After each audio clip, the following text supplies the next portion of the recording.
This morning, Finland's Prime Minister and President jointly announced that their nation would apply for NATO membership. Finland shares an 830-mile border with Russia. Unsurprisingly, Vladimir Putin has expressed his displeasure with the idea, calling it a mistake. I wanted to talk to the former British Prime Minister Tony Blair about this and much more. Blair is today the executive chairman of the Tony Blair Institute for Global Change. Welcome. Thank you. So, tell us what you think about this move. Finland and probably Sweden becoming members of NATO. This is a huge change. Finland has been neutral for, decades and decades. Do you think NATO should let them in? Yes, and I think it's a completely sensible move from their perspective. You've had an act of unprovoked and brutal aggression against Ukraine, and obviously all of these countries are looking for the solidarity that NATO membership gives you. And it's an interesting example of how the very thing that President Putin wanted to prevent, which is NATO becoming stronger and enlarging, is going to be the very outcome of what he's done. But what do you say to people who worry that this is the kind of westward expansion of NATO that has put a lot of Russians, not just Putin, at ill at ease, that, part of into the kind of combustible stew that produced this problem is NATO expansion and then offering Ukraine and Georgia membership. And this is one more kind of provocation that we should be mindful of Russia's security concerns. I mean, a little bit of history here, because when I was Prime Minister, for the first part of my time, we were on good terms with Russia. Russia would attend NATO summits. There was every attempt to involve Russia in discussions to make sure that any fears were allayed. Russia was it was the G8 in my time, not the G7. And so this paranoid anxiety about the expansion of NATO being aimed at Russia always has been wrong and misplaced. However, now, with what has been this, as I say, this unprovoked aggression against Ukraine, of course, it's unsurprising that countries like Finland and Sweden now want the protection NATO gives. And I was a strong advocate of countries like Poland, Czech Republic coming in both to the European Union and to NATO after the fall of the Berlin Wall. And if you're the leadership of those countries today, you must be pleased you did that. So I think, at some point, we'll have to work out what the right security structure is and how we deal with Russia on a long-term basis. At some point, we'll have to do that. What's the right architecture? What are the right guardrails to have in place? Because with the old Soviet Union, there were graduated responses. Even though there was hostility, it was a Cold War precisely because there were certain rules. And I think at some point, we'll have to go back and explore all of that. But for the moment, if you're Sweden or Finland, you're thinking, I need to be part of NATO, because that is the protection should the type of thing that's happened in Ukraine be visited upon us or we be threatened by it. Does it strengthen NATO to have these two countries as part of it? Yes, I think it does. And it also, NATO has rediscovered its sense of purpose. I mean, it's back on its feet again. I think there will be major increases in defense spending in NATO. You see what the Germans have already pledged to do. And to be fair, I think President Biden has done a really impressive job of pulling everyone together in a pretty coordinated way. People have often said that Europe lacks a kind of strategic orientation, a strategic focus, that it doesn't coordinate on many issues. Do you think this could be the kind of event that triggers something even larger, a kind of coming together of Europe and thinking about its eastern border as its core strategic objective? Well, I think it's a really good point. And I think that, yes, I think it will mean that Europe thinks much more strategically about its future and tries to get a set of common positions across a whole range of issues. But I also think it will encourage America and Europe together. That transatlantic alliance, I think, also can undergo a revival. And what is important is that we learn from this and that we pivot to what I would call a more strategic view of the world, that not just around Russia, but around our attitude to China, to the Middle East, to Africa, where I spend a lot of my time with my institute, and you can see how China's obviously expanded its power and influence there. Russia also moving in recently. we need a whole recalibration of Western policy. And the way that we have assembled this unity on this issue of Ukraine is a good lesson for the rest of the world. All right, stay with us. When we come back, we're going to talk about when Tony Blair met Vladimir Putin for the first time. I'll ask him what he thinks the world needs to know about Vladimir Putin and much more when we come back. Vladimir Putin's first visit to the West after he was elected president of Russia landed him in London in April 2000. There he was welcomed to 10 Downing Street by the then Prime Minister Tony Blair. Blair met with Putin many, many more times. We are back here in London with Tony Blair. The aging process is a little bit visible from those old pictures, but anyway. Not of Putin, by the way, more of you. Exactly. What did you tell us? Everyone is wondering about this question. He seemed rational, incremental, calculating, logical. He now seems emotional, angry. What is your sense of the trajectory? So the first Putin I met was Western-facing, anxious to have a good relationship with the West. He used to insist that we met in St. Petersburg because it's the Western-facing great city of Russia.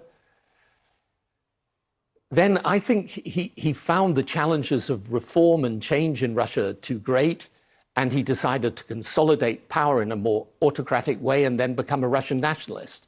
And so the second incarnation of Putin, if you like, was cold and calculating and brutal, but still, I would say, entirely rational within his own terms.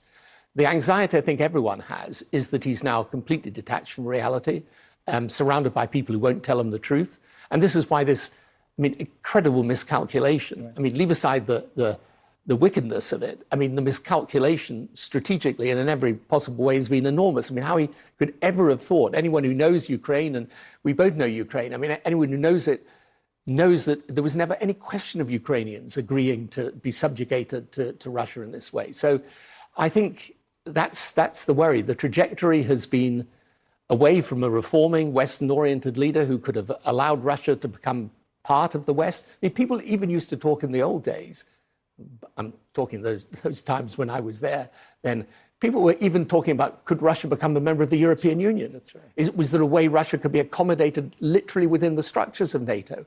And it's very important people remember this, because this myth that Putin perpetrates, that we were somehow always trying to push him and humiliate Russia. Russia's problem is not the result of our humiliation of Russia. It's as a result of bad government in Russia. Joe Biden says that his worry is that Putin is cornered and he doesn't have a way out. So what should the West and Ukraine do? Should there be an active search for an off-ramp? Or are you of the view, let's first make sure that Ukraine kind of prevails in this and not worry so much about giving Putin a face-saving way out? Okay, so I think we've got to be guided by the Ukrainians and their leadership, because their leadership has been incredibly impressive. I don't just mean President Zelensky, but the others as well. But it's been impressive not merely by the courage, but they've showed a real intelligence about how they've approached it. And I think in the first weeks of this conflict, before it became extraordinarily brutal, I think they would have taken a way out and offered that off-ramp. But I think their attitude now, because of the way that Putin is trying to take that whole southern corridor and block Odessa, really, from Ukraine, I think now the Ukrainians will believe they've done well militarily, much better than anyone expected. They're going to get more support from the West. I think they will have to choose the moment, if there is one, at which they look at the possibility of a negotiated settlement. But it's a lot harder to do now, because there is no way any Ukrainian leader is going to agree that Putin should get anything out of this invasion at all.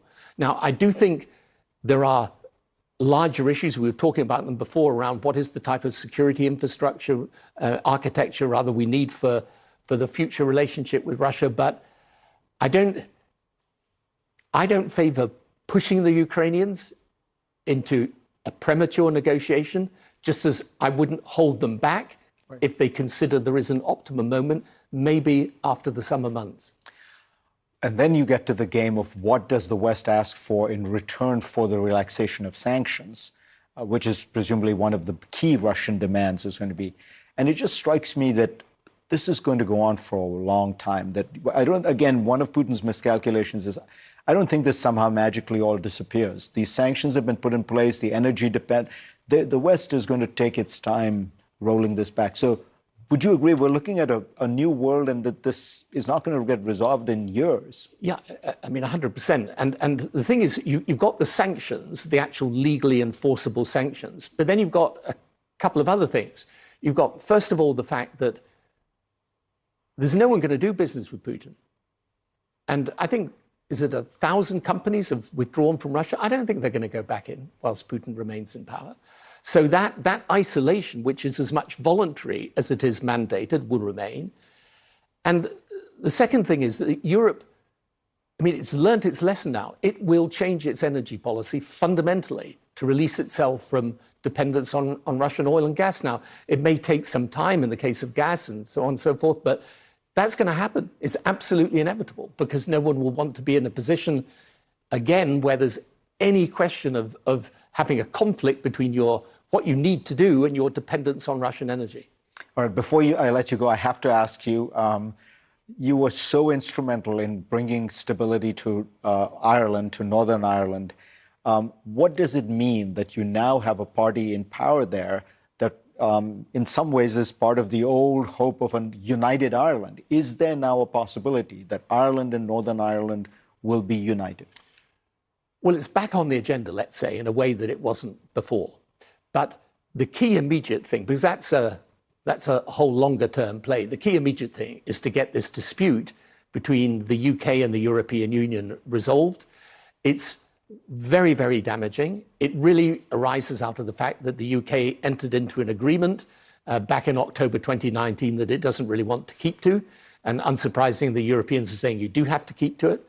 I think there is a way through. There is a way through the technical and practical problems of how you organize trade between Britain, the island of Britain, and Northern Ireland. But it's going to require the Prime Minister, Boris Johnson, will have to work out what he thinks is a sensible final negotiating position. And then he's going to have to go and sell it and persuade the European leaders. This isn't going to get solved by the systems, not by the Commission system, not by the UK system. The only way you resolve something like this, and my experience of dealing with Europe, is to elevate it to the leaders' level and get it settled there.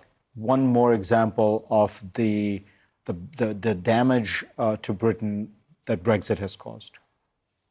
Well, you know, it was inevitable we would have this problem because the moment you take the whole of the UK out of the single market and customs union of Europe, where we've been for 4 decades, then the hard external border of the European Union is between the north of Ireland and the south of Ireland. So it was always going to be a problem. And, you know, look, it's happened, Brexit. Obviously, I disagree with it. We've got to make the best of it. But we need to resolve this because otherwise we will put the union of the United Kingdom at risk.